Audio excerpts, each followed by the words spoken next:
Cordial saludo. En esta oportunidad haremos una síntesis sobre la ampliación de capital y la política de dividendos. Soy Eduardo Raúl Rojas Ordóñez.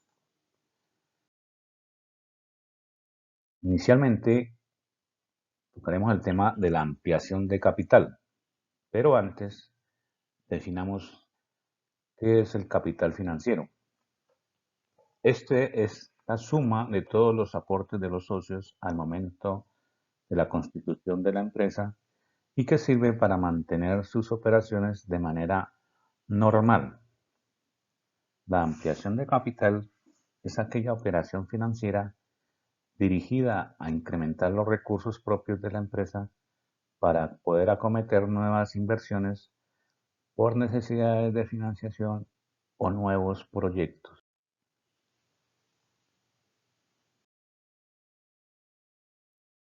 Las maneras de ampliar el patrimonio en la empresa, las compañías las pueden realizar a través de tres formas: emitiendo acciones nuevas, aumentando el valor nominal de las acciones ya existentes o mediante el cargo a los beneficios no distribuidos de la empresa, es decir, las reservas, en cuyo caso los accionistas no tendrán que aportar dinero.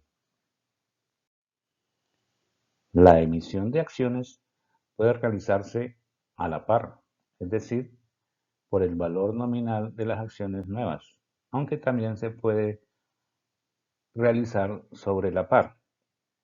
En este caso, el precio pagado supera el valor nominal del título, de tal manera que aquellos inversores que deseen acudir a la ampliación deberán pagar una cantidad adicional que se añade a la reserva de la compañía y que se denomina prima de emisión. La emisión de acciones bajo par con un importe inferior al valor nominal está totalmente prohibida. Cuando una sociedad amplía su capital según el primer sistema, es decir, a la par, incrementa el número de acciones en circulación, lo que hace que disminuya el valor contable de cada título. O sea, la empresa vale lo mismo, pero se divide entre más títulos. Es lo que se conoce como el efecto dilución. Para evitar dicho efecto, se suele exigir una prima de emisión de forma que los nuevos accionistas paguen también por las reservas de la empresa, de las que también pasan a ser propietarios.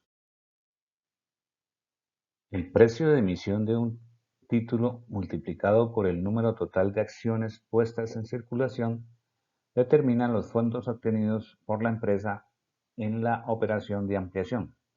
No obstante, habrá que tener en cuenta los posibles gastos que la puesta en circulación suponga.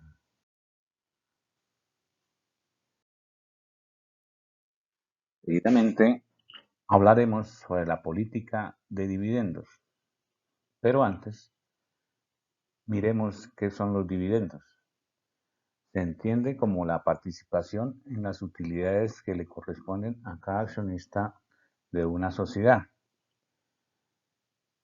En las sociedades anónimas y asimiladas, cada acción da derecho a la parte correspondiente de las utilidades de la sociedad. En ese orden de ideas, el dividendo es el resultado de dividir la utilidad de una sociedad entre las diferentes acciones que corresponden su capital, lo que se conoce como dividendo por acción. Los dividendos son la parte de los beneficios corporativos que la empresa decide repartir entre sus accionistas. Es por lo tanto una renta que percibe el accionista por ser propietario de la empresa.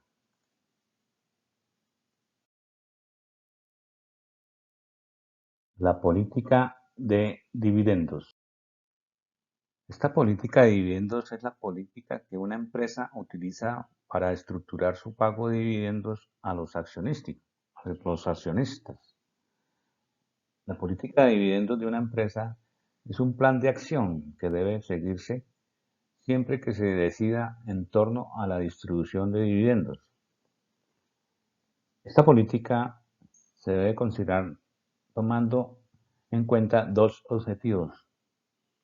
El primero de ellos es maximizar la inversión de los propietarios de la empresa, es decir, distribuir inteligentemente el beneficio de la empresa, que consiste en encontrar el balance entre la cantidad pagada como dividendo y la cantidad destinada a reservas, teniendo en cuenta los aspectos psicológicos de los inversionistas.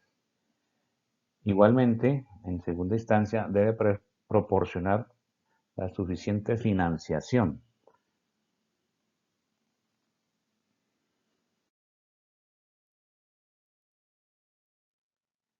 Existen numerosos factores que influyen en la política de dividendos. Uno de ellos son las restricciones legales. De acuerdo al país sobre el que queramos poner en nuestra mirada, encontramos que las leyes y lineamientos utilizados para restringir o limitar las decisiones que se requieran tomar con respecto a la distribución de utilidades sean diferentes. En el caso de Colombia, conforme al artículo 151 del Código de Comercio, para que la empresa pueda realizar el pago de dividendos, primero debe evaluar que los estados financieros cumplan con los requerimientos de la norma contable y que estos estén aprobados por el ente máximo del organismo de la entidad. De igual manera, tenemos limitaciones contractuales o restricciones contractuales. La política de dividendos se puede ver afectada por las restricciones asumidas por los contratos efectuados por préstamos. En algunos casos, entre las condiciones de los contratos se encuentra la distribución de utilidades. Solo se puede realizar cuando la empresa llegue a un porcentaje de rentabilidad o de ganancias. Estas limitaciones ayudan a proteger a diferentes acreedores en caso de que la empresa entre en crisis o insolvencia. De igual manera, tenemos restricciones originadas por la perspectiva de crecimiento. Las perspectivas de crecimiento tiene que ver con las metas de la empresa y su proyección a futuro, y la búsqueda de que el crecimiento sea ejecutado a través de acciones que tengan relación con la misión, visión y objetivos organizacionales para que la organización cumpla con estas proyecciones. En muchas ocasiones, dicha perspectiva debe generar restricciones para las políticas de dividendos. Hay ocasiones en que se puede presentar que la organización cuente con el capital necesario para financiar sus proyectos y en otras en que se requiera apalancar con las ganancias retenidas o los aportes de los socios, razón por la cual la perspectiva de crecimiento puede ser una limitante en la distribución de las acciones. Otro de los factores que influyen en la política de dividendos son las consideraciones de los propietarios. La empresa debe velar por establecer políticas que sean atractivas a los inversionistas. Para ello debe tener en cuenta dos aspectos. En primer lugar, puede decidir pagar un porcentaje menor de dividendos para que los propietarios puedan postergar el pago de impuestos. Y en segundo lugar, debe hacer lo posible por entregar a los propietarios un retorno significativo de las inversiones que realicen en la empresa, puesto que estos no pueden recibir una ganancia menor a lo que les puede proporcionar la misma inversión en otro negocio. De igual manera, tenemos entre los factores que influyen en la política de dividendos las consideraciones sobre el mercado. Por lo general, la información de las empresas puede ser consultada por usuarios externos. Estos diferentes usuarios que se encuentran evaluando las opciones de inversión que proporcionan el mercado pretenden descifrar si les es conveniente una inversión de renta variable o una de renta fija.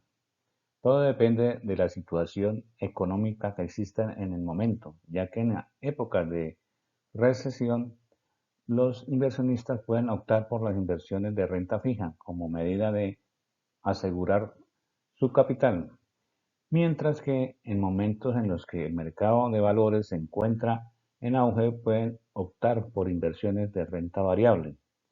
La empresa debe buscar establecer políticas que respondan a los requerimientos del mercado, enfocado a las empresas que tengan un buen posicionamiento y sea considerada como una buena opción para invertir. Para finalizar, se debe tener en cuenta que estos factores pueden afectar la política de dividendos. Les servirá a las entidades para aprovechar las oportunidades que puedan suscitarse y para generar valor a los accionistas.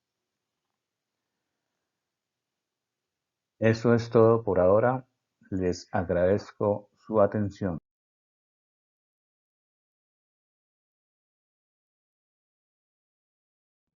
Muchas gracias.